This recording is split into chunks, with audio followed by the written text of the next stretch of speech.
वैश्वीकरण का अर्थ क्या होता है ये बताना है। यहाँ पे एक तरह से वैश्वीकरण का अर्थ बोलिए या वैश्वीकरण की परिभाषा कहिए, वही आपको पूछा जा रहा है। ये सवाल जो है आपको लघु उत्तरीय में भी पूछा जा सकता है कि वैश्वीकरण किसे कहते हैं।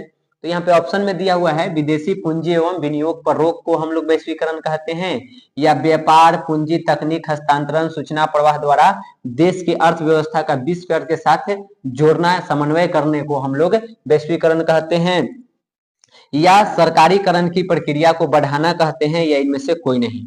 तो इसका जो सही जवाब है वो बी हो जाएगा। व्यापार पूंजी तकनीक हस्तांतरण सूचना प्रवाह द्वारा देश की अर्थव्यवस्था को दुनिया के अर्थव्यवस्था के साथ जोड़ने की क्रिया को ही हम लोग वैश्वीकरण कहते हैं। यदि ये सवाल आपको लघु उत्तरीय में पूछ लिया जाए कि वैश्वीकरण किसे कहते हैं, तो उसमें बस ये जो लिखा हुआ है इसी को आपको डेफिनेशन के रूप में लिख देना है कि व्यापार पूंजी तकनीक हस्तांतरण सूचना प्रवाह द्वारा देश की अर्थव्यवस्था का विश्व अर्थव्यवस्था के साथ समन्वय को वैश्वीकरण कहते हैं।